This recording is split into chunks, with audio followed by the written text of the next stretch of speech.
Hindi alintana ang masamang panahon, tuloy pa rin si Pangulong Ferdinand R. Marcos Jr. sa pag-abot sa ating mga kababayang magsasaka at mga mangingisda na naapektuhan ng El Nino. Ngayong araw ay biyaheng Cordillera Region ng Pangulo, bit-bit ang iba't ibang mga tulong. Si Janice Dennis ng PTV Cordillera sa sentro ng balita. Pinangunahan ni Pangulong Ferdinand R. Marcos Jr. ang pamamahagi ng financial assistance sa mga magsasaka at mangingisda na naapektuhan ng El Nino. Mahigit 2,000 farmers and fisher folks ang nakatanggap ng tig 10,000 pesos mula sa Presidential Assistance to Farmers, Fisher Folks and their families na may kabuoang halaga na mahigit 271 million pesos.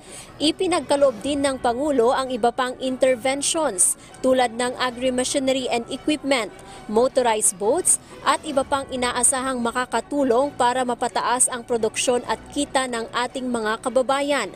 Sa kanyang mensahe, tiniyak ni President Marcos ang patuloy na suporta sa mga magsasaka at mangingisda na lubos na naapektuhan ng tagtuyot. Nandito lang po ako at ang inyong pamahalaan na handang umagapay sa inyo sa lahat ng oras, anuman ang panahon, anuman ang problema, anuman ang pangangailangan ninyo. Kapit-bisig po natin tahakin ang daan tungo sa isang mas produktibo at masaganang bukas. Ipinangako rin ng Pangulo na hindi maiiwan ang Apayao at buong Cordillera sa pag-unlad ng Pilipinas. Inisa-isa rin niya ang mga priority projects sa Apayao tulad ng dam projects, farm-to-market road at ang Apayao Sports Complex. Pinapaabot namin na tulong sa serbisyo. Sinusuguro po natin na hindi maiiwanan ang Apayao at buong CAR sa ating mithiin na sama-samang pag-unlad. Meron na tayong ilang priority project na isinasagawa ngayon dito sa inyong rehiyon. Ang ilan dito ay nasimula na gaya ng Marimay Earthfield Dam at Pidig Karasi Kalanasan Road na inaasahan nating matatapos na sa susunod na taon. Nagsimula pa yung kalsadang yan, yung mga ama natin. Ngayon lang natin matatapos. Gaano katagal. Si Ego Elias, naalala ko matagal na, governor din ako noon Matagal namin pinag-uusapan ito. Sana mabuo natin, sana mabuo natin. Ngayon nga, mabubuo na natin. Mga minamahal kong kababayan, asahan po ninyo na hindi tumitigil ang inyong pamahala upang ipapatupad ang ating mga proyekto at programa na magsusulong ng mas maganda na buhay para sa ating magsasaka at mangingisda. Kung hindi ng lahat ng mga mamamayan at ng Apayao at buong Cordillera. At tanging hiling ko lamang ay magtulungan at magkaisa po tayo upang makamit natin ang ating magandang hangarin para sa isa't isa. Nagpasalamat naman si Apayao Governor Bulot Jr. sa tulong na ipinagkaloob ng Pangulo sa lahat ng mga residente sa Apayao. Anya, ramdam nila ang suporta ng pamahalaan sa sektor ng agrikultura. Sa ngalan ng peace-loving people ng Apayao na nagkakaisang Cordillera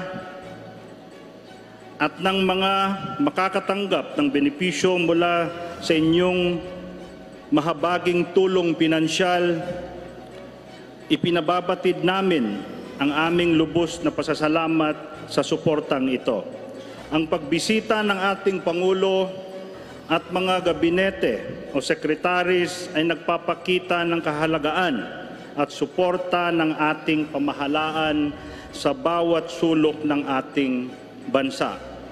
Ito'y patunay na ang Apayao na matatagpuan sa pinakasilangan ng ating bansa ay bahagi rin ng pangkahalatang layunin na pag-unlad at pag-asenso para sa bawat Pilipino, lalo na sa ating mga masisipag na magsasaka at mga dedikadong mangingisda. Ito ay isang pambihirang pagkakataon para ipakita natin ang lakas at pagkakaisa ng mga Iapayao at saka mga taga-Cordillera. Ang ating mga magsasaka, mangingisda at ating mga pamilya sa siyang puso at kaluluwa ng ating lalawigan ay nararapat na pagkakakilala at suporta mula sa pinakamataas na antas ng ating pamahalaan. Sa pagpapatupad ng programang ito ay para sa mga magsasaka at mangingisda, ipinapakita natin ang ating pagkilala sa mga mahalagang papel ng sektor na ito sa ating ekonomiya at seguridad sa pagkain. Alam natin na ang mga magsasaka at mangingisda ang tunay na bayani ng ating lipunan. Nag-abot din ng tulong ang ibang ahensya ng gobyerno tulad ng DOLE na nagkaloob ng livelihood assistance na nagkakahalaga ng mahigit 7.5 million pesos at tupad assistance na mahigit 28.3 million pesos sa mahigit 4,000 families. Ang TESDA naman, nagbigay din ng toolkits na nagkakahalaga ng 104,000 pesos, training support fund allowances na nagkakahalaga ng 188,000 pesos sa 90 scholars at mahigit 1.6 million pesos sa 4 na TVI institutions.